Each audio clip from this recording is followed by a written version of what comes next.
Hey, Jimbo, you ready for this deal? Watch the bull, Cody. Watch him.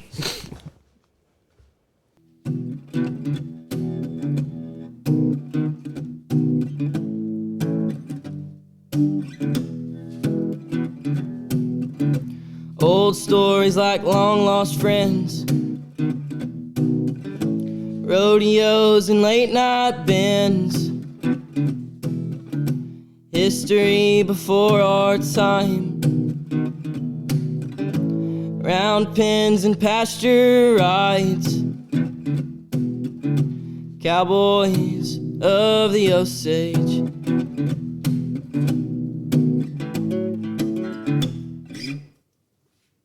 Howdy, everybody. Welcome to another edition of the Cowboys of the Osage podcast, brought to you by the Ben Johnson Cowboy Museum and the Buck and Flamingo Turquoise Shop, both located in historic downtown Pawhuska, Oklahoma.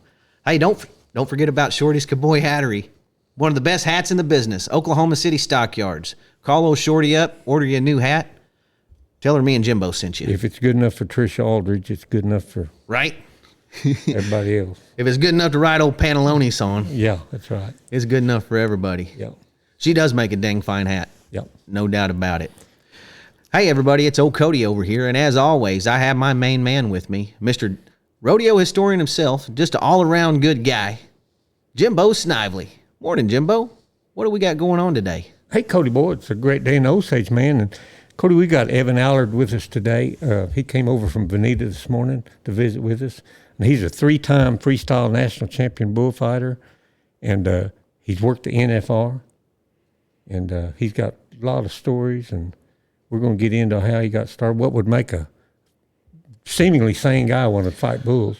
I think he's a total adrenaline junkie. Well, it might be. We read his resume on what else he does for a living, and Right. it's pretty out there, man. Right. He likes that, get the little charge out of things. But anyway, we're going to get into all his stories and close calls and injuries and all that stuff that goes into being a bullfighter and a rodeo clown. And Evan, welcome to the Cowboys of the Osage podcast. Well, thank you guys for having me. I'm honored to be invited on your guys' show. Well, we're tickled to have you, man. We have all the greats on here. Yeah, we do. All the champions. Where were you raised up at, Evan? I was born and raised in Vinita, Oklahoma. Graduated there, and I'm still there today. Right. Yeah. Pretty nice little town. They've always had a good RCA rodeo there. I was there a lot as a kid. And, Yeah, they even held the National Final Steer Open there And, before, didn't they, Jimbo? Yeah, twice, 65 and 66, I think.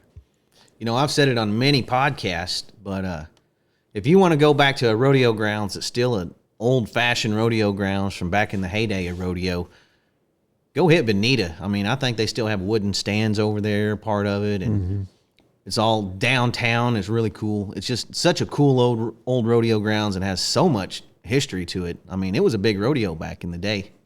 I remember when I was a kid, of course, my dad and grandpa and all of them were steer roping, and I'd always want to stay for the bull ride. Well, when they got down to the steer rope, they wanted to get out there and beat the traffic and everything, and they'd always have to stay so I could watch the bull ride. And I know that made them mad, but every little kid wants to watch the bull ride. Oh, for sure.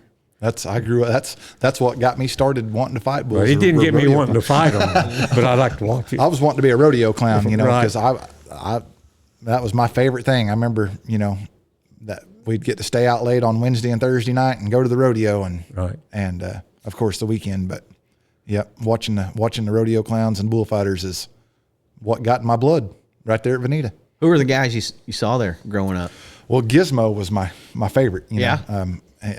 I remember I loved it when Gizmo was in town, and he's still one of my close friends. I didn't know him at the time, but one of my close friends, actually one of the guys that signed for my PRCA card. Wow. So kind of a cool little deal there. Yeah, that's a full circle right there. It is. That's pretty cool. It is. They don't call them rodeo clowns anymore. Do you get offended when somebody calls them rodeo clowns?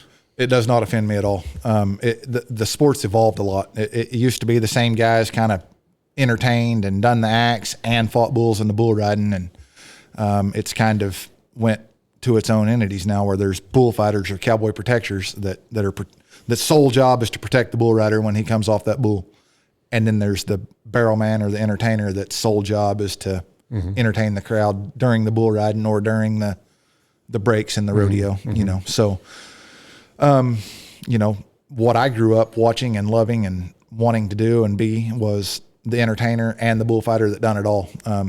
That don't happen so much anymore, but no, it does not offend me. I still like to wear the long baggies, the face paint. Those guys when I was a kid, those guys were more than just a guy. They were superhuman to me. Right. So they were larger than life. You know who I grew up watching, and he did rodeo clown and bullfighting, and he was my favorite bullfighter because he did stuff that no one was even thinking about. Old Leon Coffey. Yeah. Holy moly. You know, every stock contractor used to carry around an old mean bull and turn them out after the last bull rider. And this is before the Wrangler bullfights even came along. And Leon Coffey, he would just do the splits in front of them. Oh, yeah. Right directly in front of them, and a dance in front of them. And holy moly. To this day, he can still dance like that. Oh, I imagine. He can still do it. But on top of it, he was extremely funny too. He had acts in the rodeo, and he was the cowboy protector also. Yep. So, for sure. And Rex Dunn was my mentor and hero growing up. You know, and you talk about the guys carrying around the fighting bull at the end of the rodeo. That's kind of a dying thing too. Not everybody's doing that anymore. Benny Butler still does it. Jim Gay still does it. Sammy Andrews will from time to time. But my freestyle bullfighting background is what got me so many of the PRCA jobs when I came into the PRCA, because the guys that was still wanting to haul a fighting bull was wanting a guy that would willingly and not complain about going out at the end of the night and fighting the fighting bull. Now, I would rather fight a fighting bull at a bullfighting event, because the bulls are, as weird as it is, they're hotter, they're meaner, they're on the fight more. Them old cell bulls that they've hauled around all summer long, they get smart, and in a big pen like at Vinita or at Coffeyville, they learn how to go find the corner and back themselves in the corner and make you come to them. And they may not be as mean, but they're smart and they're hard to fight. Well, they are. I grew up watching old Crooked Nose and Purple People Eater and all those big, mean bulls, that really weren't Mexican fighting bulls. And what always struck me as crazy about the whole deal is, one time they had a PRCA rodeo in Hutchinson, Kansas, where I grew up, and Harry Vold would keep the stock at our house. Well, they just get in the pen. Old Vanny Halliday and them boys would just get in the pen with old Crooked Nose, and they could even walk right up to him when they were feeding him and even pet him. Yep. It was the craziest thing I'd ever seen. And those bulls knew when it was time to turn it on. For sure. And that's, I raised Mexican fighting bulls for 15 years. Oh, wow. And I had the best bull I ever had. We called him the Spaniard. And I mean, he was bad news. And I could feed him cubes out of my hand in the pen. Now I wouldn't recommend it. I wouldn't advise it, but you could do it. You see that on these PBR bulls, and sometimes you see girls back in the pen petting them, and stuff. Yeah. Like they're pretty gentle. I wondered about the Spanish bulls, if they gentle down like that too. Yeah, but they're still an undomesticated animal. Right. I mean, it's like having a pet tiger. I mean, it might purr and be nice for a while, but at some point, the wild animal is going to come out in it. Right. And that's what you had to worry about with the fighting bulls. Yeah. You just didn't do it. And you said they didn't have any connection to the old Corriente roping steers. No, it's two different breeds. It's totally two different. The Corriente is a breed of the roping cattle, like we'd rope, and then the San Mateo is the breed of fighting bull. They got a lot of similarities in their look and things like that, but them Corrientes are gentle, and the fighting bulls obviously are not. So it's like two different dogs. They're both dogs, but a lab is going to swim, a border collie is going to work cattle. I mean, it's right. We got a truckload in of them one time, Jimbo. Sorry for cutting you off. Right. That I think may have had a little San Mateo in them. We took them walking fresh to the Windy Ryan roping, and at that time is a little different setup of a roping than it is now, and they had a 25 or 30 foot barrier, and these boogers had like perfect Mexican fighting bull horns and just solid black. And there was a guy on the line pulling the line with the flag, old school like, and I don't know how many times that son of a gun got mucked out by one of these mean Mexican steers that we had. Every one of them is like they took dead aim for the guy holding the flag out there on the line. That's awesome. It was. They were mean. They'd get up and try to hook your horse. It was crazy. Right. I'm curious. You said when you were raising those bulls, Did you have to precondition them, do something to get them ready? I mean, what did you do? No, there's lots of people that would ask me like, "Oh, what do you do to make them so mean? Do you starve them, or do you feed them gunpowder? Or do you, it's crazy some of the things that people and no, it's literally how they're bred. A fighting bull can be so mean and so, you think, so violent. In all reality, he's innocent. He's doing it out of innocence. It's all his mind knows is to fight. Right. It's just the bloodlines for thousands of years of breeding. They've been breeding fighting bulls in Spain and Mexico for bullfights from ancient times. Right. And you talk about the bucking bulls and the PBR and the PRCA now, and how the bloodlines have really, the how long have the ABBI and how much better the bulls are now from when they was in the 80s or whatever. Well, that's 30 or 40 years of breeding. And the bulls have changed that much. These bulls have been bred for 2,000 years, so it's all in the bloodlines, and all they don't even know that they're mean. They're just doing what they're supposed what they're bred to do. Yep. How old do they need to be before you start them?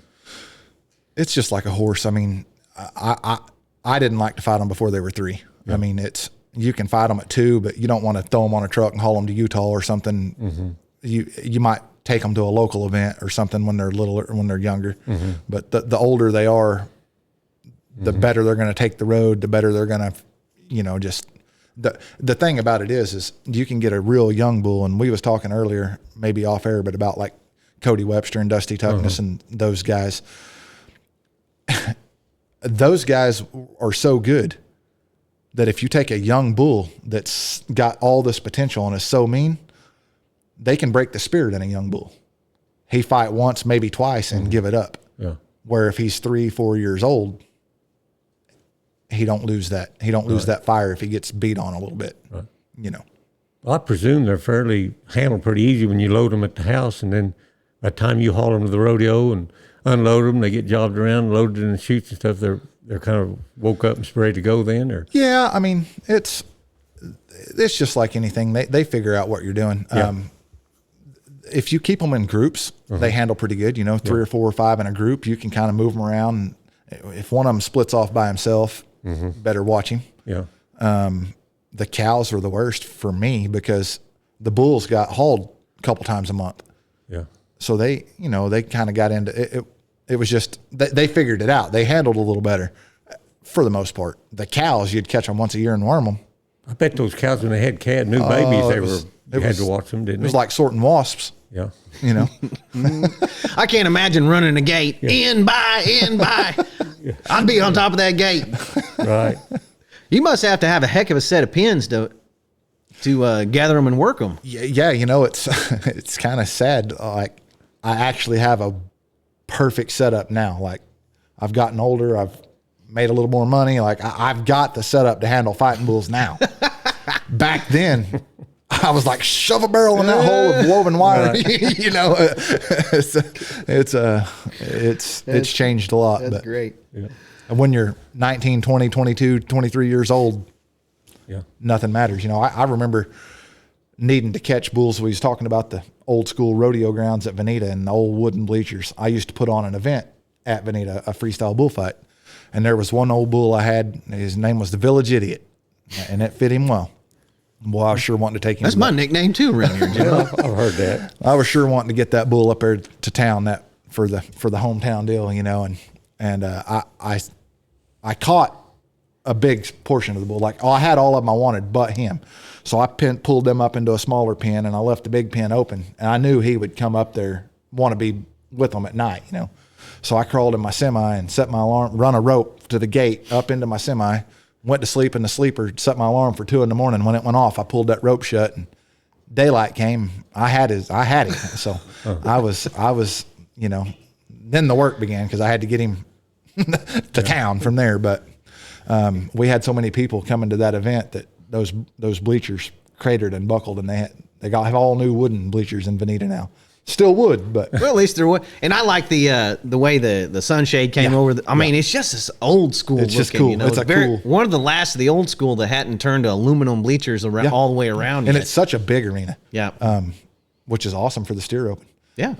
It's such a big arena that I would bring in a portable 100 by 100 pen and set it up inside the main arena with right in front of the old wooden grandstands. And we was able to get semis and everything in still to unload. I mean, it's just a huge arena. It's really cool. We got pictures of Barton Carter roping all the way back there in the 20s, and the grandstands still look the same today as they did in the 20s. Yep. Wild. There's a few of those left. I worked Burwell, Nebraska for Yeah, but years and didn't part of it got torn up by a tornado, didn't Man, it? it's so Burwell sad. was so cool. It was so cool. And now I went to the steer. So when I quit fighting bulls, it was still the old deal. And then that tornado hit them, and I went up there for the steer open the year before last, and it was like, this isn't Burwell, you know, which I understand they have to do what they have to do, but it's cool. It's a nice grandstands they built, but it's just not the same old, you know, they'd have the track and the wild horse race on the track, and we'd get to the bullfighters, we'd get to shoot the shotgun off to start the wild horse race, and you could back up under that sunshade a few steps, and when you shot that gun off, it echoed, you know, all that old cool nostalgia is gone now, but there's Such still a huge few arena. of them. I can't imagine trying to get away from a bull running towards the grandstand side at Burwell, because it's a long. Well, did you ever go there? Yeah, I've been there many times. For the bull riding, they set up. We called it the death cage. Okay. There's 10 buck and shoots at Burwell. And right off after the buck and shoot number 1, right beside it's the out gate. Right off the out gate and right off buck and shoot number 10, they set up this cage that goes out 4 or 5, 10, I don't know, 6 panels, and then back to, you know, so they cut it down. Oh, okay. I was wondering. I don't think I've stayed for very many because the track doesn't have much of a fence there. It's just a one rail. Yeah, for sure. PVC pipe around the track that separates the arena from the track. So Yes, sir. they couldn't keep the bulls in without that cage. The problem with Burwell is it's beach sand that deep. Yeah. And that cage is right around one of the first barrel or second barrel. Oh my goodness. It was always something. And I've never seen a square pin with 4 corners that are less than 90 degrees. Like there's nowhere to go. Yeah, it's very unique. And it's a Butler rodeo. So I can literally remember fighting 3 fighting bulls up in one performance at that event and in the sand, and it always rained at Burwell. It was going to rain, and Every year. you know, but it was the old school rodeo. It was fun. Yeah, last time I was there, even all the pins on the timed event in and the alley leading up to it, they were still all wood, except for the rope and shoot itself. Yeah. They upgraded it. Yeah. But what a cool old place. It really is. I always tell people, Vinita, Burwell. I used to say Belfouche, but I think they rebuilt all the I think stands they did there. rebuild it all there. It was so cool. I never worked Belfouche, but It was just old school, you know. and like Deadwood's got that look, but it's all metal. Yeah. But Well, they did build it all wood at one time, but Yeah, it used to be, and Yeah. it still looks like it. Like Deadwood's one of my favorites to watch on TV or something. Like, man, that looks really cool. But it is all metal stuff. They've just done a good job of making it look. It wasn't very long ago that they built brand new wooden buck and shoots there, but they probably replaced them all by now with Yeah, I think so. more. But yeah, heck, it was just. I say not very long ago. It was like in the 90s 30 years when I was ago. there. There's something cool about an old school rodeo arena, though, and I think so you know. too. I just like the nostalgia, you know, just yeah, me too. wondering, you know, all the great cowboys, Oh boy, you know, bullfighter. I mean, just the whole All of works, them. animals Yep. that has been through that. You I know know, it. Pretty wild. I love old places like that. Absolutely. Well, how'd you start out then? Did you just go up through the amateur rank? I mean, the little rodeos and work your way up to the big ones? I did. I went to a Sankey rodeo school when I was a sophomore in high school, and I called everybody I could find a number 2 and landed a job with the JBR, the Junior Bull Riders Association. I was making $30 a night. They'd have 1 or 2 a month. I don't know, a little winter series, and literally would probably have 30 or 40 mutton busters, and then calves. They'd have 10 or 15 calves and 10 or 15 steers, and then peewee bulls, and then junior bulls. And then finally they'd have open bulls. But I mean, we'd probably fight 80 or 90 head, counting all the little stuff, you know, which I'm not going to lie, the calf riding still scares me more than the bull riding does, because them little kids on them calves that are, but anyways, doing that for, like I say, $30 a night, and kind of got my feet wet in the freestyle bullfights and the competition protection matches, and worked up through getting to do a bunch of good PBRs and making the national finals. So. What were the competition protection matches? Well, they would have that's what they would be. We'd call it a protection match. So there would be, say at a bull riding, they'd have, say, a 40 head bull riding. They'd be maybe 3 to 5 teams of guys. So 2-man teams. And me and you would fight one bull, and then Cody and his partner fight one bull. And they would scoring you on how well as a team you protected the bull riders. But there was no bull rider? There was a bull rider. Okay, there was a bull. So instead of it being a freestyle bullfight where it's just one man and one fighting bull, you had they would score us on our team's ability to protect the bull riders during the bull ride. I never heard of that. Did you, Cody? Did you get paid to show up for that, or do you pay an entry No, fee? you pay an entry fee and compete. Well, that's a good way to get a bunch of good bullfighters there at your bull riding. Yeah, but you still have to. It still probably costs more than it would cost to just pay 2 bullfighters, because you have to have enough money in the pot that it's worth competing for. For sure. But it does add an element to your event that you can sell sponsorships for, and the announcer can use as entertainment along with just the bull riding. So I was always a big fan of the cowboy protection competitions at the bull ridings and bullfights, and rodeos. But did they have to be vetted to enter? Did you have to be proven most of the good time at your job, or yes, just so no some guy that don't get chicken hearted show up? Back when I was getting started, there was it was called the PBF, Professional Bullfighters Tour, and there was actually 2 different levels. So like if it added money, it was like above 5,000, then it was a tour event, and of course you had to come through the lower level event to make the tour event. At the better events, you wasn't going to have anybody that shouldn't be there. Now you might, at the lower level events, everybody's got to start. So you might not know what you was going to get out of one team occasionally at the lower events, but it's just part of it. That's like me showing up to a steer open. I probably don't need to be there, but I want to. Only one way to learn. Only one way to learn. Yeah. What's more dangerous, protecting cowboys or the freestyle? Well, the freestyle is in 2 different. It really depends, because when I'm fighting a fighting bull, like or anybody, when they're fighting a fighting bull, if you're doing it right, you're controlling that animal. Mm-hmm. So and you get to start at square. Like, I'm square, here he comes. Right. So as long as we're doing it right, we're out of harm's way. Where in the cowboy protection part of it, you kind of get what you're dealt with. If a guy's hung up, right, you don't get to start square. Like, you're starting it. Or if a guy gets throwed off underneath one and this bull's mean, you don't get to start him from even ground. Sometimes you just have to man up and take it. Goes off script, doesn't it? Exactly. So there's different elements of danger to both. Right. Boy, sometimes on those fighting competitions, that bull comes out of there like he's shot out of a gun. Oh, yeah. How do you weather that first storm? I mean, that seemed like it'd be the worst. Okay, so we was talking earlier about selling the rodeo at the end of the rodeo and how the fighting bulls kind of get sour. And I worked Fort Worth for 8 or 9 years. Me and Dusty Tuckness and Nathan Harp, and it was a Jim Gay rodeo. So we had 34 performances down there in 21 days. So there was the 3-a-days on Saturdays and all that. It was another old legendary rodeo. But where I'm going with that is Jim would run a fighting bull at us at the end of every performance.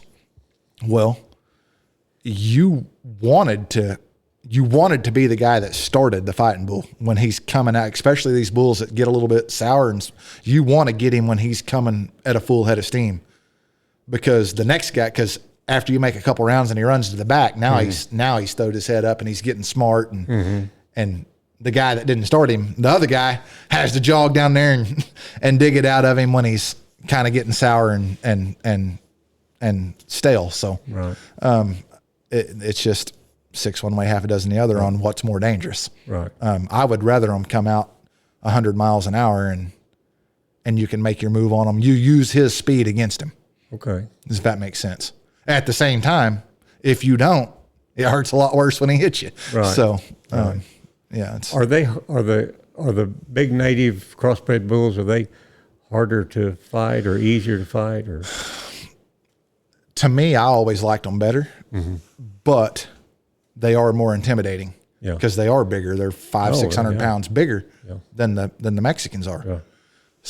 But fighting bulls is an art. No matter what the size of the bull is, if you can get past the mental fear, it's the same. It's the same art. It's the same steps. So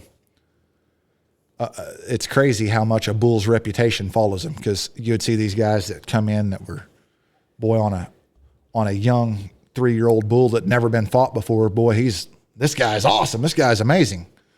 But a bull that's hooked Dusty Tuckness or Cody Webster or Evan Allard before, all of a sudden up here, like, oh my gosh, he hooked Cody. Mm-hmm. I can't fight this bull. Mm-hmm. And you see him, instead of fighting, you see him running fence to fence or hiding behind the barrel. So if you can get past the fear of the size of this bull, he is a little easier to fight because his circle's bigger and he's a little slower. And, you know. I saw you on a clip the other day on your knees. Yeah. Have you ever seen anybody fight a bull on his knees? Evan. Well, same clip, probably, Jimbo. Yeah, I'd never seen that, but that looked impossible. What they done was they decided they was going to pay, and looking back, it wasn't worth it, $500 for the best trick. Yeah. So I was like, oh, I'm going to get on my knees. And it just so happened that bull bit at it so hard that he stumbled and went to the ground, and it kind of went viral, perfect, which was cool. Yeah. A clip that I haven't seen on the internet that's out there somewhere. There's another one of them best trick. They was gonna pay, $500 for the best trick or something. I jumped a bull on a pogo stick one time. I don't know if it's out there or not. I haven't seen that. I haven't either in years. I've got it somewhere, but that was probably, that was pretty. Did you ever jump many bulls? Oh yeah, I jumped every one of them. I mean, typically if it was a bullfight, and especially if somebody went 85 or 6 points in front of me, or if he hooked me, if a bull hooked me, I'd get up. They always said, like, if my hands went up like this after I got hooked, I was lining him up. He was getting jumped. So, I jumped a lot. I mean, I jumped. You're bigger than most bullfighters. Was that ever a hindrance to you? It really wasn't. I mean, my style is different than most because of my build, but it worked out for me. It doesn't work out as often with guys my size, but it did work out pretty well for me. Now, Cody Webster's my best friend, and he's one of the greatest, but the way he does it and the way I do it's two different ways because of our build. Yeah. Did you ever get hooked or hurt bad enough you had to say calf rope?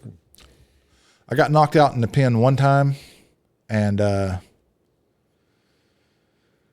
bull was gone whenever I woke up. Other than that, I mean, I tried to finish all of them. Even if you get hooked, you at least try to make it get a 40-second whistle. The 1 year at Fort Worth in the short round, I blew my knee out, second or third bull out, and I did set out 3 or 4 bulls, but I did come in and finish the last 7 or 8. Yeah. Luckily, we had 3 bullfighters, so it wasn't that big of a deal. But you try to at least get through the night before before you give it up. Right. So it's all different. There's so many different injuries that you deal with. Sure. You in the freestyle bullfights now, I've noticed a major change from when I was watching them growing up as the Wrangler bullfights. They don't use a barrel to. I always liked the way they use the barrel to set up tricks. Like Smurf Horton, he would turn his back to him and they'd hook him over the top of the barrel, or they'd get him fighting and they'd leave him fighting the barrel and then they'd walk over their back or things like that. I was just wondering why the barrel went away from freestyle. Mainly because of all the majority of the bulls are the Mexican breed bulls now, and the pin is so small, like 90 by 90 is kind of standard. Yeah. Well, in a 90 by 90 pin, a barrel man can be more in the way than a help. Gotcha. And them little old bulls, like there was lots of times I would kind of get onto a barrel man, like they're wanting to help you by moving the barrel closer to you. But I'm fighting this bull. Everything's going good. The barrel man gets up and walks the barrel to you. And that bull throws his attention to that. And it's like, hey, don't, in a small, tight area with a bull that mean, it can almost be a hindrance. I remember that the barrel man and the bullfighter, when I was a kid, used to look like they'd get a game plan together. The bullfighter would tell the barrel man where he wanted him to be, and then And so I've done on that and a so lot forth. too, especially in bigger pins. I remember one time the third gold buckle I won, the third world championship in the short round. It was the bull that knocked me out. The only time I was knocked out in the arena, it was the same bull. Cody Webster went like 91 or 92 on him. He knocked me out. Cody Webster goes like 91 or 92 on him. The next year I have him again in the short round. And he would always come out. And as soon as he would come, because it wasn't a buck and shoot, it was what we'd call a shotgun shoot. So it looked like a calf rope. It was a buck and shoot turned long ways. He'd come out and he would make him a flip. He'd turn around and he'd throw his head up. And I literally told that, I walked the barrel man right up beside the chute on one side and I stood on the other side. And when he come out and done that little flip, I just grabbed a hold of him and went from there. And it gave me 10 or 15 seconds of him having his mind blown a little bit, like, what in the world was that? And it kind of gave me a little bit of an advantage on him, but I needed every advantage I could get. Was it this last year at the NFR, they had a retro night and they had This year. They had everyone dress up like 1985 Wrangler Bullfight Championships, Yep. and they had a little exhibition there. I just sure missed that being in the NFR, really. Yeah, I miss it too. In 2009 and 2010, I took a fighting bull out there for the opening, the first Saturday night of those 2 years. The first year, Greg Rumor fought this I bull. remember Greg Romer. And they had Is it Rumor or Romer? I Rumor? said, Yeah, okay. Greg Rumor. I said Romer growing up. Yeah. I even had a little picture of him that he Yeah. autographed to me. Yeah, he so they had like a little I don't know what you'd call it, little remembrance of the Wrangler bullfights, and they announced like Rob Smets and Skipper Voss and Miles Hare and a few of them guys all kind of walked out and tipped their hat, and then they said, and then there was Greg Rumor, and he walked out fully dressed out, and everybody, it was kind of cool, and then Ted Kimsey rolled the barrel out, and then when the lights wow. come on, Greg fought that bull, and it was a standing ovation in the opening. We done it again in the next year. They done the same thing with Mike Matt. Oh, wow. Yeah. And then, I remember Mike. Yeah. And then there wasn't a fighting bull in the Thomas and Mack from 2010 till this year. And Cody got to take the fighting bull out there, and them three fought him. The place loves it. I mean, it really is sad that we don't have the bullfights in the PRCA anymore. Well, it's sad we don't have a world champion crowned in it, I mean, it was just. Well, and they are crowning one now in like the BFO or whatever. There's these couple different associations, but it's just not the same. It's the Wrangler bullfights that was cool. Man, they were so cool. I'll never forget them. Like I said, crowd favorite. I don't know how you could go wrong with it. I've Other than heard- just the time. Maybe I've it heard took different them. stories on it, and I don't even know if I don't even know if what I know is the truth. But it was always called the Wrangler bullfights. Well, then this may be completely wrong. But then Wrangler got the chance to. Now it's the Wrangler National Finals Rodeo. Yeah. They got the whole rodeo instead of just the bullfights, and it was like just kind of dissolved. That's one of the things I've heard, and I don't know how much truth there is to that, but. Sometimes there's just a lot of dumb, smart people in the room that makes the wrong decision. Oh, But I'm still very nostalgic about it. Holy yeah. moly. That was one of my favorite parts of watching the finals was that Wrangler bullfight. Oh, absolutely. And they was smart. They put them on like Monday, Tuesday, Wednesday, Thursday night, and they would sell it out because of the bullfights on the nights that typically wouldn't sell out. I guess the last thing you wanted to do if you were in the bullfighting competition was jump on the fence. Well, that's a good way to lose a lot of points. Yeah, I know that's what I said. Yeah. I have got to judge a few bullfights lately, Right. and in my opinion, like if you sign up for this fight the whole you don't quit fighting when you're whooping that bull. Mm-hmm. Don't quit fighting when that bull whoops you. Mm-hmm. Like get hooked, get up, and fight. Mm-hmm. These guys are about the time the bull starts winning, they check out and run to the fence, and that hurts them in my eyes. Right. It doesn't hurt. It doesn't hurt them as bad if they just take their licking, get up and reset. Right. But don't see it coming. Don't start getting out of position 20 seconds in after you've been thumping on him. Mm-hmm. Don't let him start getting you out of position and then run to the fence. He can't run to the fence. It's a fight. Let's fight. Fighting fair. That's right. I'd never get off the fence. That'd be my But the fault. difference is you're not signing up to do Right, it. right. Yeah. I wanted to be a barrel man so bad growing up that my dad, he was roping these Scottish Highlander bulls. And our arena at home was just about as big as the Ben Johnson Arena, or probably even bigger than Vinita. It was huge. Oh, wow. It was absolutely huge arena. And he put me off in the middle of it. And we lived just right off the Arkansas River on top of it. So the river sand was about that deep in our arena. And so I got my barrel out there, and he turns a Scottish Highlander bull. And I'll be damned, he didn't cure me from wanting to be a rodeo clown / bullfighter that day when I was about 15 years old in the middle of our arena. And I started taking roping real serious right after that. So I do believe that. I do believe that. When you were doing the cowboy protection at the rodeos, is there any particular save or anything that you just sticks in your mind that you're proud of? Yeah, there's a couple. I mean, there's a clip from Fort Worth where a bull picks me up and throws me into the buck and shoots, and picks me up and throws me into the buck and shoots, and my long baggies, he just butterflied them off of me and never had a scratch on me. It was kind of cool. Mm-hmm. Looking back at a bunch of the hang-ups that I've worked and stuff, you know, there's some that are memorable for sure. Right. There's some that I see a video of from years ago, and I'm like, oh wow, I'd have never thought about that again. That was awesome. Mm-hmm. You know, mm-hmm. So, that's better than I thought it was. Yeah. I bet, gosh, I bet I probably fought 50 or 60,000 bulls. Yeah. Maybe more. Wow. You know, yeah, probably more than that. Yeah. Wow. So, I mean, it's hard to remember much, but. Right. Did any of the cowboys ever buy you a drink or anything? Yeah. I mean, I had them. I've had Aaron Williams from California send me a picture of a save that I was making from him. And yeah, lots of guys were really cool about things like that. Yeah. We asked Rob Smets one time, did anybody ever give you anything for saving their rear or anything? He said, one time Mike White, if you won the go round and you're sponsored by DeWalt, they gave you like a free set of tools. He said he already had about 20 of them, so he gave me a set of DeWalt tools. He said, that's really the only thing any cowboy ever really did for me for saving their rear. At the same time, the year I got to work the finals was in 2019. Well, that's a voted position by the top 15 bull riders, right? So it's cool that it's really cool that you get voted in by the bull riders to protect them. That's an honor by all means. That's awesome. But then you also have to think, you know what? It's bull riders voting. It's not brain surgeons. Like, they're bull riders.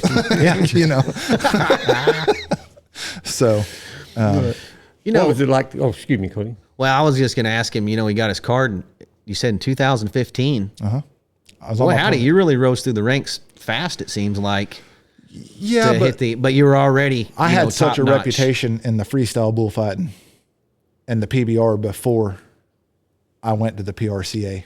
So, that helped me a lot. For sure, especially with the bull riders voting, because they knew who you were. Exactly. So, and then, I'm probably one of the only guys that's ever worked I worked Fort Worth and Austin, which are two huge rodeos, on my permit. Oh, wow. That's kind of a pretty cool little feather in my hat. I didn't know a bullfighter had to have a permit or what. Oh yeah. Now you buy a permit. Is that just like a probationary time? Yeah. You buy your permit, and then you have to work 5 rodeos to fill your permit. And then at those 5 rodeos, they will send out evaluations to the guys that you worked with, the other bullfighter and the announcers and the barrel, whatever. And then depending on and they will also send a guy to watch you at one of those 5. You have to send them 5 rodeos. At one of those 5, they'll send a representative to watch you and approve you or not. Okay. And it's kind of a cool deal to me that the guy that approved me was Rick Young. I don't know if you remember Rick Young. Don't know him. Oh, really? Him and Rudy Burns, and he's one of the old school rodeo clowns. Oh, yeah. Well, I should know him for sure. Oh, Rick Young come and approved me. And like I say, Gizmo and Dusty Tuckness and Cody Webster are the 3 that signed for my PRCA card. You have to get 3 signatures from, and then I worked the NFR with Cody and Dusty that year. So you just went right to the top for those signatures. It was a lot of fun. It was a lot of pretty cool. What was it like to get that call? That year that I done it, it was very nerve wracking. They call, so there's 2 rounds of voting. The first round of voting, the top 20 guys vote amongst everybody that's eligible. And to be eligible, you have to have your rodeo count and not have any fines or whatever all the situations are to be eligible. They'll send out a list of however many it is in the top 20 vote on amongst that list. Then the short list comes out. They narrow it down to the top 5 off of that list, and the top 15 vote amongst those 5. So they called me. I was working the rodeo at Waco. They called and said, "Hey, congratulations, you've been selected to be on the short list. So there'll be another round of voting." So I was excited, like I made it to the top 5. The next Friday night, I was at home whenever we knew the call was. So it's a stressful week that week. Right. And that Friday night, about time they say they always call, they called me and hello. And they're like, "Yeah, this Evan, this is whoever with the PRCA. And we was just calling to say that there's been a tie in the voting." And I'm like, "Oh boy." And they're like, "We're going to get with the directors and everybody and figure out how we break this tie. And it may be Monday." This is Friday night. "It may be Monday or Tuesday, but we'll let you guys know how the tie is broken." And you talk about like all weekend you had to wait. Well, that's what I was afraid of. Well, like 15 minutes later, they called me back and they're like, "Hey, congratulations on being selected to fight bulls at the NFR." One guy hadn't voted, and they finally got him to answer the phone, and he broke the tie, and it was. I'm glad it happened in like 15 minutes, not 48. That'd been awful. Have to wait all weekend. It would have been horrible. They shouldn't even have called you if they didn't. Then they got me the next year.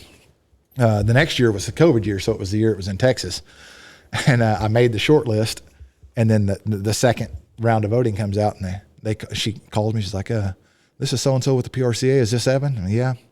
She said, "I'm just calling to say congratulations on being selected to be the alternate at this year's NFR." I was like, "Yeah." Oh, just That's awful. It was. I don't think she was doing it on purpose. Right. I went really high to really low, like that. So. Did you go down there, or did you just wait for the call in case something happened? No, they didn't want anybody around because of COVID. Yeah, that was weird, wasn't it? Yeah, it was weird. Well, was it any different working in NFR than another rodeo? Not really. Same bulls, same bull riders that we've seen all year long.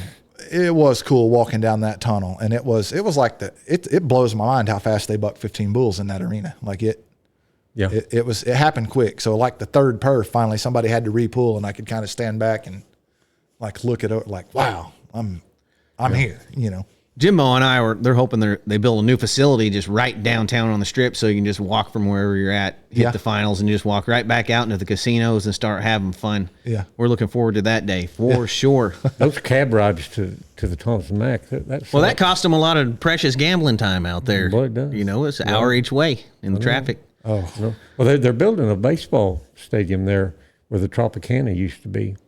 the Tropicana's not there anymore? No, they tore it down. Oh, really? I think I'm thinking of the right casino. I think it's the Tropicana that they tore down, and they're putting a baseball stadium in there. Maybe really? they could, since that's being the off season in December, it wouldn't interfere with any home games or anything. Maybe they could make a deal. And I bet they don't. I bet they don't leave the Thomas and Mack. That's pretty. I just feel like it's getting outdated, and they're going to have to do something about that venue sooner or later because it sells out every night.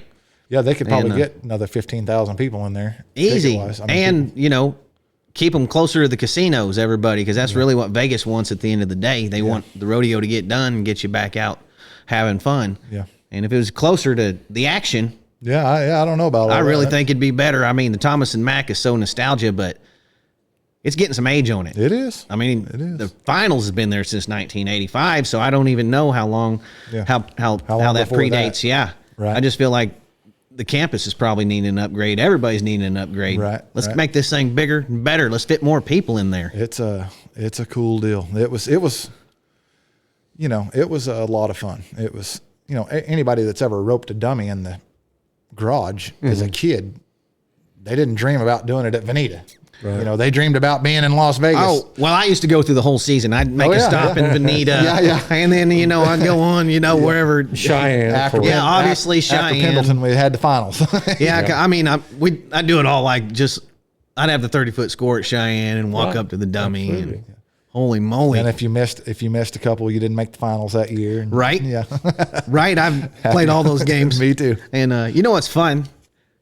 I was out there watching my daughters rope the dummy the other day from a little ways away, and we got this little team roping dummy that they're playing on, and they were roping at Salinas, both coming out of the same box. Yeah. And then they were roping at Cheyenne, big long score, and it was just fun. And then they eventually, I sat there long enough, and they went to the national finals and was roping. So I can't believe it's all still the same from when I was a kid. And I didn't even really instill that in them. Yeah. They just started doing it on their own, you know? Oh, yeah. And it was just so fun for me to watch them do that, just because it brought back so many memories from when we were kids. Cause Oh, boy. hell, I still did that as a grown man, actually. Oh, for when sure. I was rodeoing them. Here we are at Pecos. The bullfights at Salinas was one of the best bullfights of all of them. I won that in 2010 and 2013. And they're still one of the best bullfights. They seem to have some mean bulls out that direction. Is it those the Borba those family Portuguese or? people, the Borbas. Yeah. There's lots of Portuguese places in California that has some sure enough fighters out there. I always thought that the worst fighting bulls probably came from out that direction. They do. A lot of them Before it maybe got popular to start breeding them other places. A lot of the pure bloods come from that area. Did you ever travel down to Old Mexico to any of the breeding farms or bullfights or Spain? I never did. I would have sure liked to. I've had some bulls that were branded that come from down there, but I never did travel down there. I would sure like to. You know, I got to thinking a while ago when they're loading those bulls in a gooseneck trailer and then they got to split gate them. Who goes in there to split gate them? Holy moly, good You Lord. got ropes tied to all that. One time we were at Odessa, standing on the back of the bucket chutes. We had the roping steers there, and Harry Vold had the rodeo, and he had a little pen full of Mexican fighting bulls just right behind the bucking chutes. Well, one of these Mexican fighting bulls got his head through the panel. Oh, boy. And was, raising all kinds of hell. And he turned around at me and said, "Cody, get in there, get all that bull, get his head out." And I said, "Okay." Well, I left right then because ain't nobody in their right mind wanted to get down in that mess. Yeah, but how do you tell Harry Vold no? Well, I didn't want to. Yeah, that's the hard part. I didn't want to. Luckily, someone jumped down there, Yeah. but holy moly, I was sure dreading having to get down there and help guarantee them, you. be honest with you. I guarantee you. You talk about playing those games, roping or whatever. We kind of lived on a hill where I grew up, and right off the side of the house, the hill kind of got pretty steep for just a second, and then it kind of leveled back out. But I remember I was calf roping, and there was a tire, like one of my dad's spare tires. Now, it didn't have a wheel in it, but it was just a truck tire. Tire out there. And I'd start at the top of that hill, and I'd roll that tire down the hill, and I'd have to rope the tire and then tackle the tire. And that's where, then I'd mark where I got it, and the better you did, the further up the hill you was, and that's crazy. Like, I don't know how I didn't kill myself trying to, and if you didn't get it, it would roll all the way down, jump the road and into the neighbor's pasture, and you'd have to go down there and roll it all the way. We didn't do a tire. We just roped their horns. We had to go left, get a trip, go left, pass a line out there, and then you run back to their horns and string one horn and then tie the other horn. That's what we were doing at all the ropings growing up. Yeah. And you didn't want to mess with Trevor Brazil. He was even nasty to the bone when we were roping dummies, pretending like we were at Cheyenne, Yeah, I bet. He was on a different level even than when we were kids. Getting back to Salinas just a minute, how did you deal with that long arena and stuff? I mean, what kept the bull from just going to the back end? Okay, so at Salinas, obviously the arena is huge, bigger than a football field, but they have a track around it too, and the bullfights were on the track. Okay. So it was really the coolest thing because they had a trailer on hydraulics. They'd pull it with a tractor, and they'd out in the back pins. They would back the trailer up to the loadout, set the hydraulics down on the ground, and the trailer went down one side. It had like a lane in it. Went down around the front and back to the back, and you could stand in the middle and tie flanks and whatever. And they would load the bulls in order with 2 refights. They could put 8. It was a 6-man bullfight. They'd put 2 refights. They'd put 8 bulls on this trailer in the order that we were going to fight them. Pick the hydraulics up, drive around the track, set the trailer down, throw panels out in the track, and then the first guy would walk out there and they'd just open the back gate on the trailer, the bull jump off, and the fight's on. Then they'd roll them up to the next. And then instead of having to worry about getting the bull out of the pen, which can be the longest part of some of the bullfights, the gate between the track and the arena's 2 big old double gates, like almost half the size of the bullfighting arena. They'd swing them double gates out, and that bull would go out in the main arena and just hang out there. They'd shut the gates back. Next guy'd fight his bull. Then they'd get all the bulls together and get them out of the arena. However, they got them out of the arena later. But I'll never forget one year, here come a bulldog or a team roper or something. He was coming across the arena wanting to watch a bullfight. Had him a 12-pack, and here he come.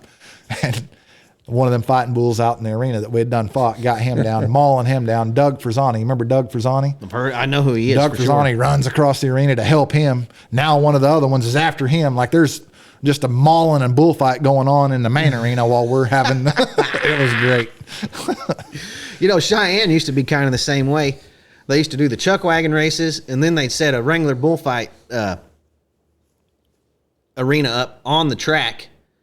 And this was all during the night show, and the night show stage was set up right behind the Wrangler bull. They didn't have the standing room only pit back then.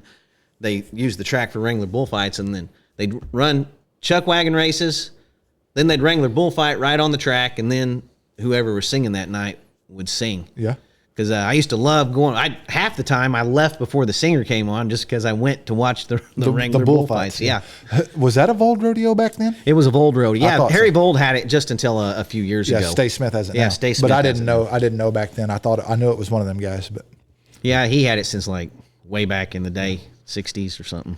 So the whole time, I grew up in Vinita. I always wanted to rope steers.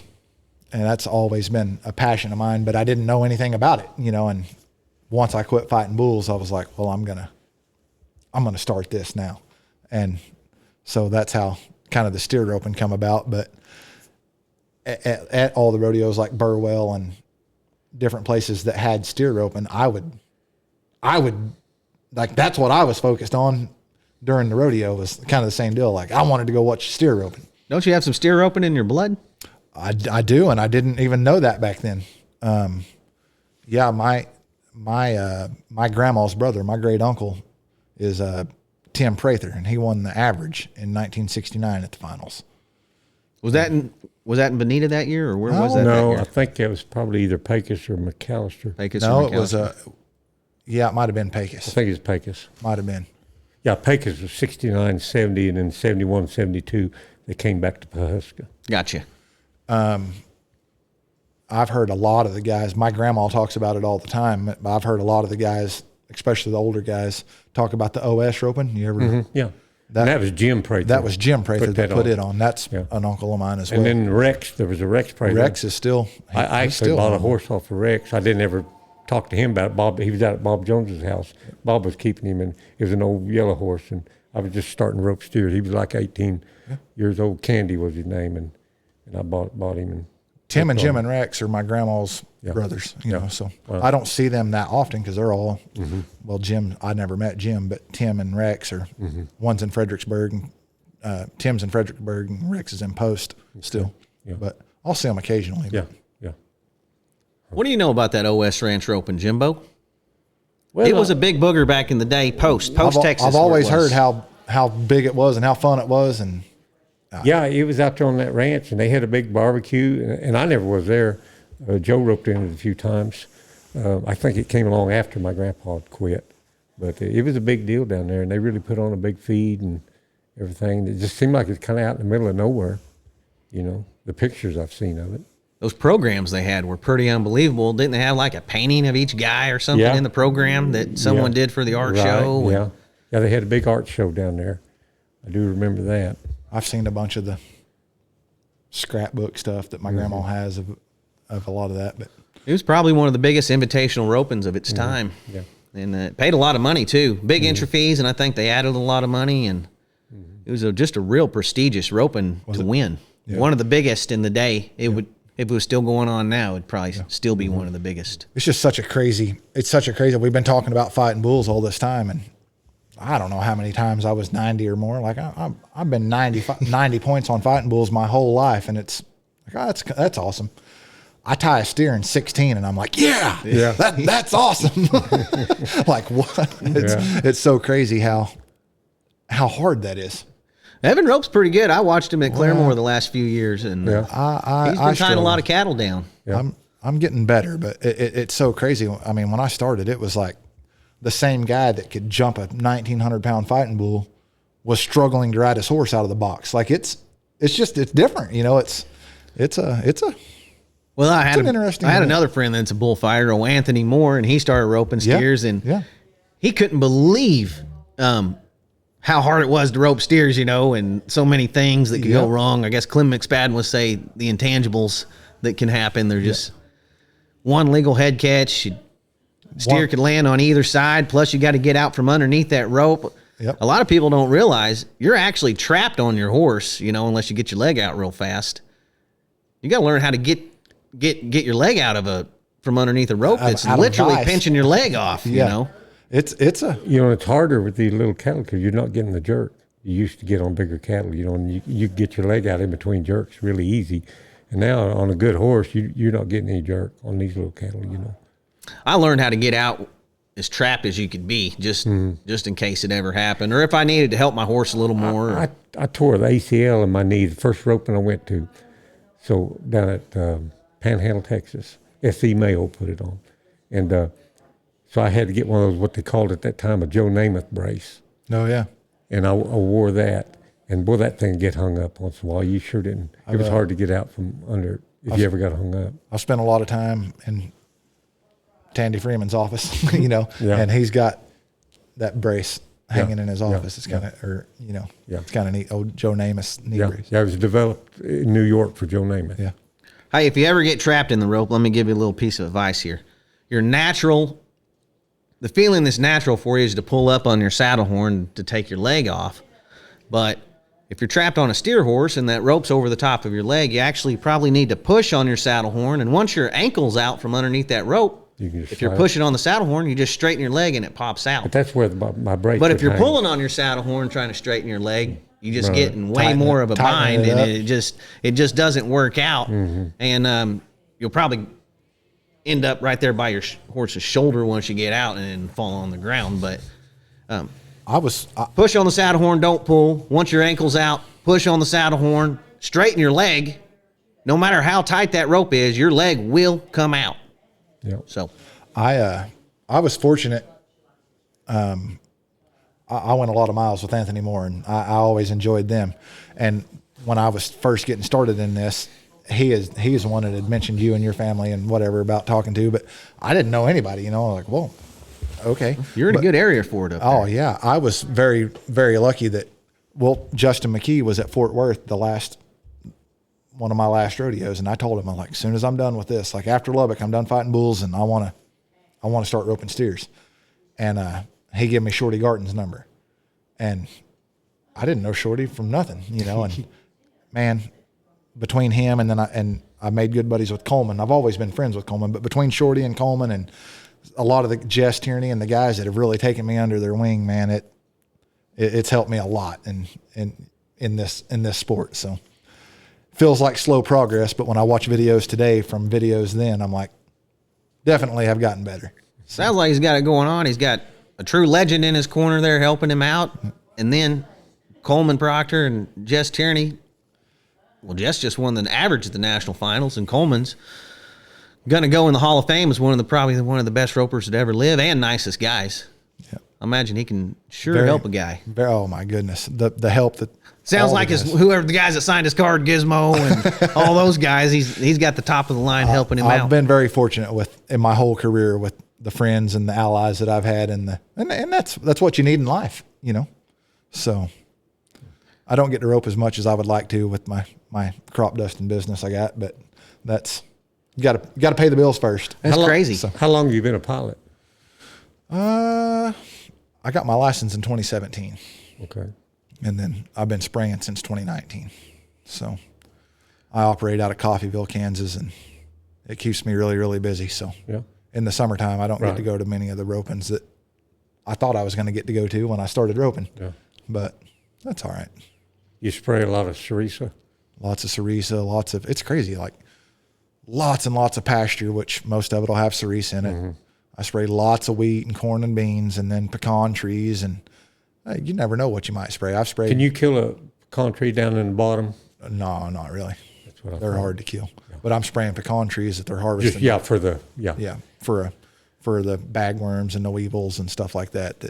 You know, lots of fertilizer. So I think about a crop duster flying one of those biplanes, you know, with an open cab and one stick.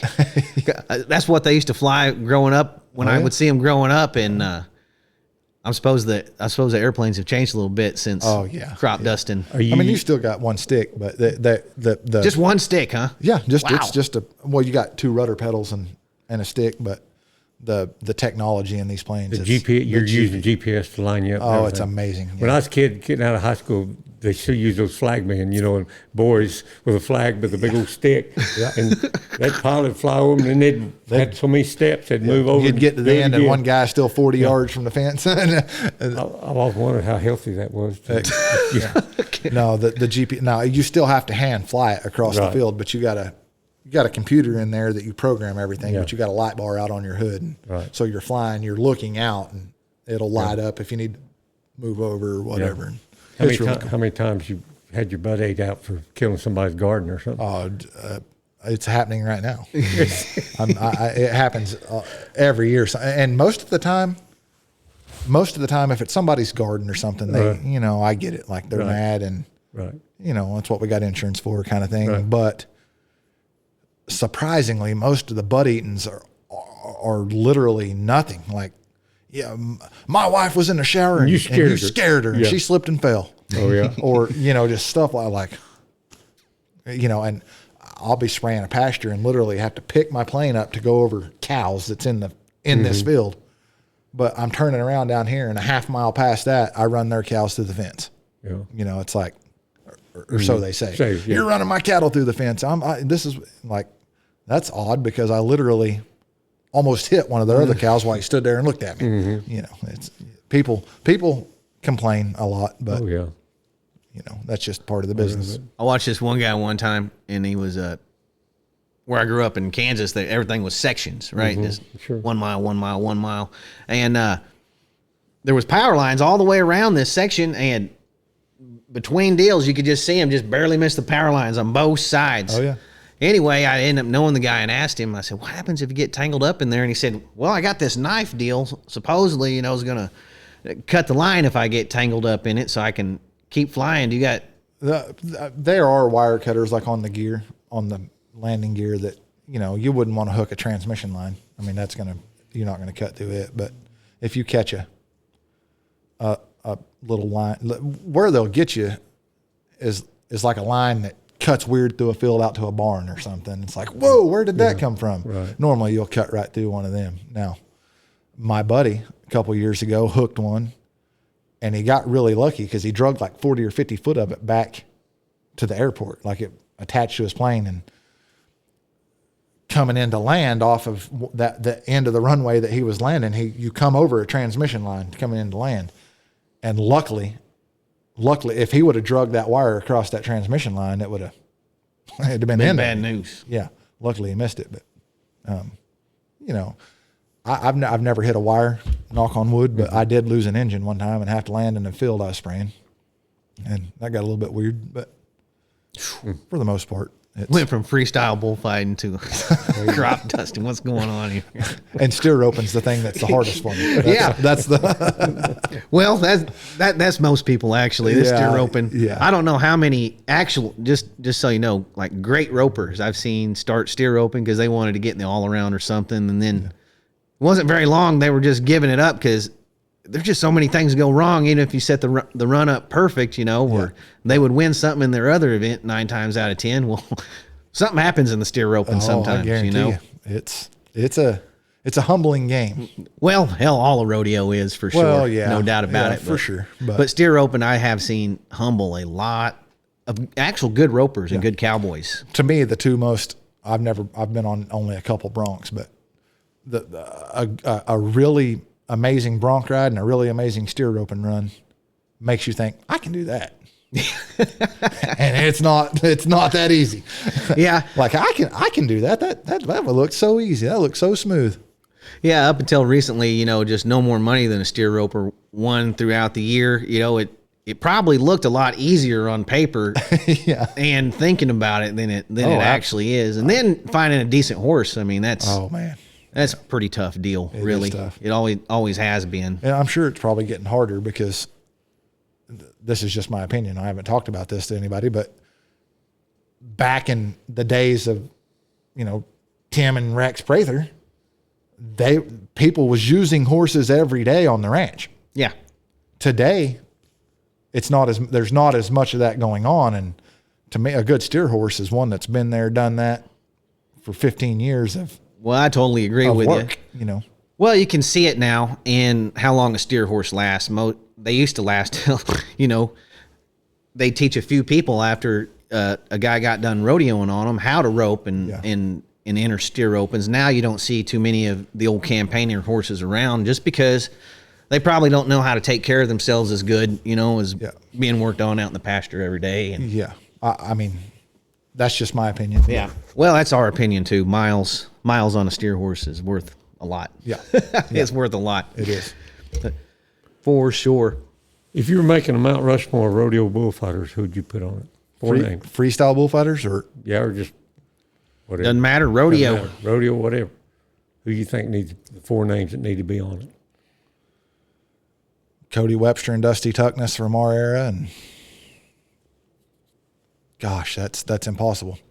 I mean, you've got guys like Rob Smets and Miles Hare and Rex Dunn and Skipper Voss, that myself, guys that there's so many arguments to be made for a lot of them guys. Yeah. Who was the old guy who used to do Cheyenne, didn't wear any makeup or anything? He wore baggies. Mike Matt and Jimmy Anderson works Cheyenne. This was in the early days. He was the first guy that really took bullfighting serious. There's guys like Wilbur Plogger and I've seen Wilbur Plotter bulldog. he made the NFR in the bulldog. Yeah, and he'd wear. He didn't at the NFR, I don't think, but at a regular rodeo, if he was working it, he'd bulldog in his rodeo outfit. Yeah, I mean his clown outfit. Yeah. Gosh, there's just so many. There's so many. It's hard. I don't know. And then I don't Slim know. Pickens, you know, he made it famous. Yep. He was a famous old clown. There was lots of them guys like that.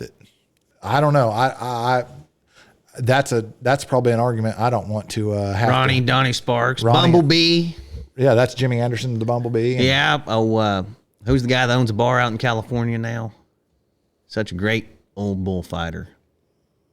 Well, wish I wouldn't even brought him up, but Doug Pizzani. No. He was from California. No. Who? Then you got Dwayne Hargo. Dwayne Hargo, California Raisin. The Smurf. Mike Smurf. Horton. Had you got guys like Rowdy Berry, and Skipper Voss, and there's just so many. There's so many talented. What about guys. rodeo clowns? Mount Rushmore rodeo clowns. You were a big fan of rodeo clowns growing up. You had your favorites. Yeah, I liked. You know, I got to put Gizmo on there because he was my childhood hero that signed for my card. Golly, you look at some of the great guys out there right now, like Rumford and Dusty Myers, and then you go back to the older guys that the Rudy Burns and the Liesl Harrises and the Rick Youngs. You got to put Liesl on there. Got to put Liesl on there, right? He stayed doing it longer than anybody ever. Goodness. Yeah, ever. Rudy Burns, same way. I mean, still doing it today, and started when they started. You know, it's. I don't know how I could narrow it down. I really don't. Was it wild for you being little kids' idols, kind of like you idolized these guys growing up? After you got done and before the rodeo and after the rodeo, I'm sure you had little kids that just idolized you coming up to you wanting an autograph.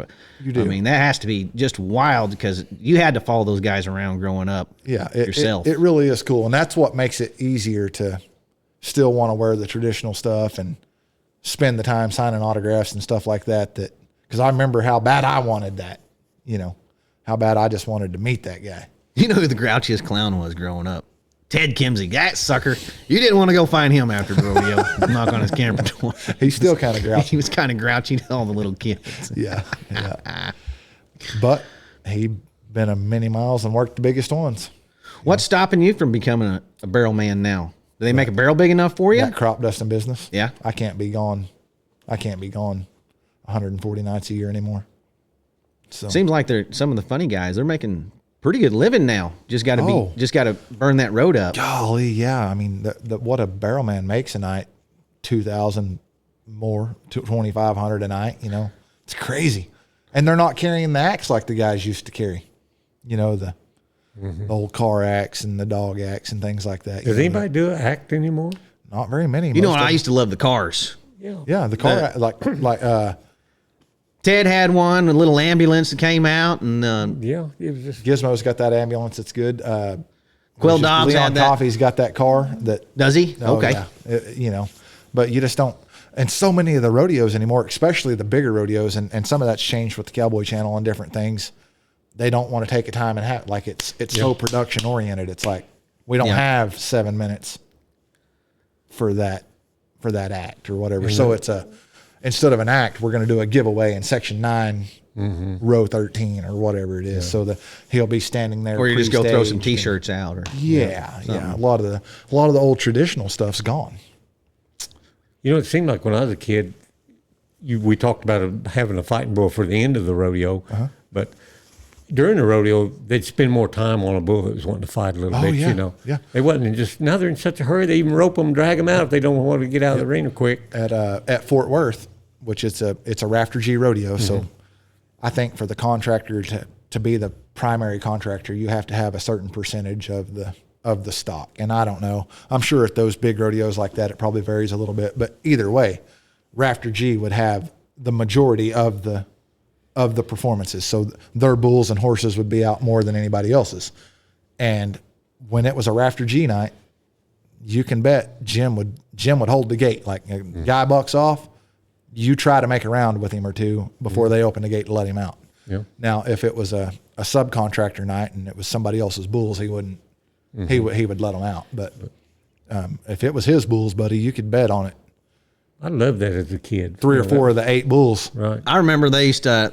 A lot of bullfighters used to carry around a dummy with them. They'd stand up with a broom during the bull riding, and also an inner tube that they'd stand up, and they'd use that inner tube. And when the bulls hooks an inner tube, man, that's great. Them babies go way because an inner tube is taller than the bullfighter. At Sydney, Iowa, we still use one big tractor tire inner tube. That's what these were. It seems like you, Rex Dunn or Skipper Voss carried an inner tube around with them for a long time. If you could get it lined up, they'd shoot it plumb back over your head. It's kind of cool. Yeah. But they'd set that dummy out there, you know, and then you'd forget about it, and then hear that bull would wipe it out, and everybody go, yeah. And tell about the Buddy Heaton in the Astrodome, or where was that? Yeah, I'm pretty sure it was down in Houston. Buddy Heaton, he was this old outlaw rodeo clown bullfighter that he went to prison and was in the movies and pretty famous old guy, but really stayed busy doing shenanigans everywhere he went. So he was at the Houston Astrodome one time, and he was walking around in the top of it, and he kept telling everyone he was going to jump and kill himself. Well, anyway, he throws this dummy over the edge, and I guess an old woman had a heart attack in the stands. Oh, no. And then another time, the world's strongest man was going to pull this truck loaded down with people in the bed of it with his mouth. Buddy was in the truck, and he hit the brakes. And jerked his teeth out? Knocked this guy's teeth out, and he had a buffalo named Clyde, real famous buffalo. And one time at Calgary, they used to have this horse race, probably still do. It was similar to our Kentucky Derby. Queen of England was there watching it that day. Oh, no. Buddy jumps his buffalo onto the track, wins the horse race. And actually, they put the wreath on his buffalo and all kind of stuff. But it didn't sit very well with the Canadian government. And Buddy told me this. He told me this himself because he used to live with us. He was my babysitter, actually. God, so I'm lucky I didn't end up the same place as Buddy. Anyway, the Canadian government didn't love it. He said the Mounties gathered him and his buffalo up. He said they euthanized his buffalo right there. Really? And barred him from ever stepping foot in Canada ever again. Same buffalo one time. He was the same buffalo, old Clyde. President Kennedy had just got elected, and they were fixing to have his inauguration, and I guess, everybody's real happy about it.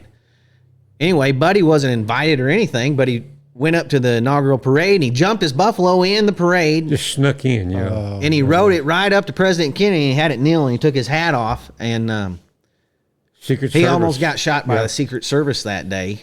And he had an airplane one time. Crazy guys in your airplanes. He flew through the Gateway Arch one time, got in a bunch of trouble. Oh my goodness. But what brought him down, what brought the whole house of cards down on old Buddy is, you remember calling cards where there used to be payphones or anywhere else? Yeah. Well, it used to get them even through your home phone service. They send you a calling card that you could bill to your home back in the day. Well, Buddy ended up getting a hold of the IRS's calling card that they used to make long distance calls and stuff from the field. And he was making calls all over the United States with it. That's his main form of calling people. And that's actually what they ended up sending him up to prison for. And it was wild. He was crazy. He ran a horse sale there in town. He advertised in the paper, highest prices for sellers, biggest bargains for buyers. Yeah. I mean, you name it, he was into it one time. Well, anyway, he's a wild guy. Yeah. Taught me a lot growing up, being my babysitter. That explains a lot, really. Yeah, they let him out of the halfway house, and he moved in with my grandparents. So, and then he lived in a little apartment, literally right behind my bedroom. Growing up. So that's great. He, anybody that knows Buddy Heaton knows he was a wild man. You got to do a little research on this guy. Yeah, he wasn't too far. I've heard the name. I've heard. Yeah, he was in the movie How the West Was Won. He was the Pony Express rider in it, right at the front. And his buffalo was on Rawhide, or not? Was it a wagon train? Yeah, wagon train. He was a real famous old guy, but a real life wild man. I'm gonna say just criminal. He was probably a criminal.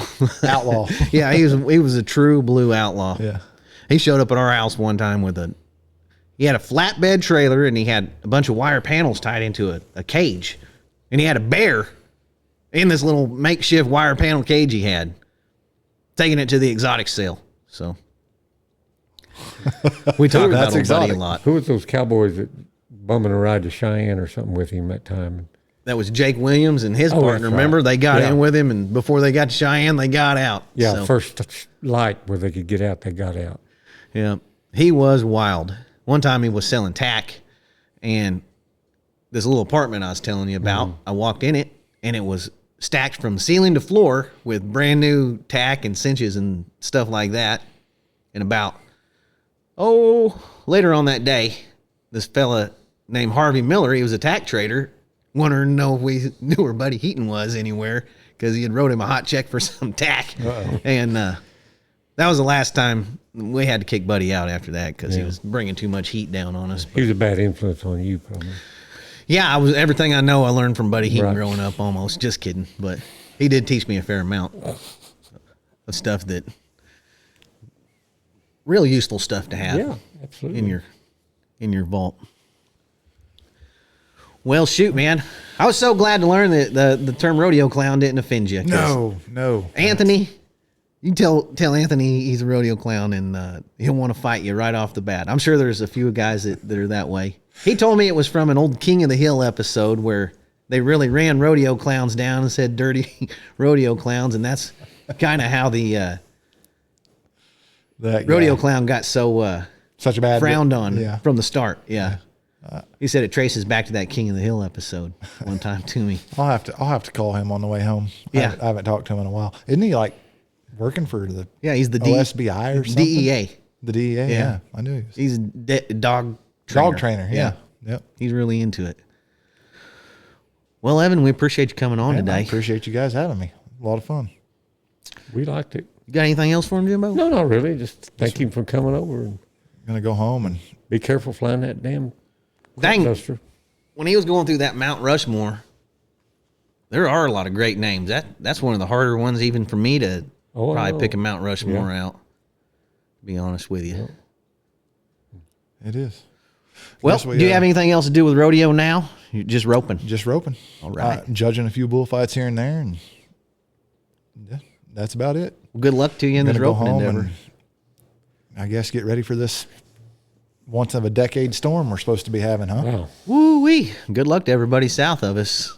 Good luck to us up here, too. I know it. Well, everyone, get over here, see the museum. Go buy some turquoise so we can keep funding this museum over at the Buck and Flamingo. Don't forget about Shorty. She'll make you a good hat. And we'll see y'all next time. Thanks for listening. Later. See ya.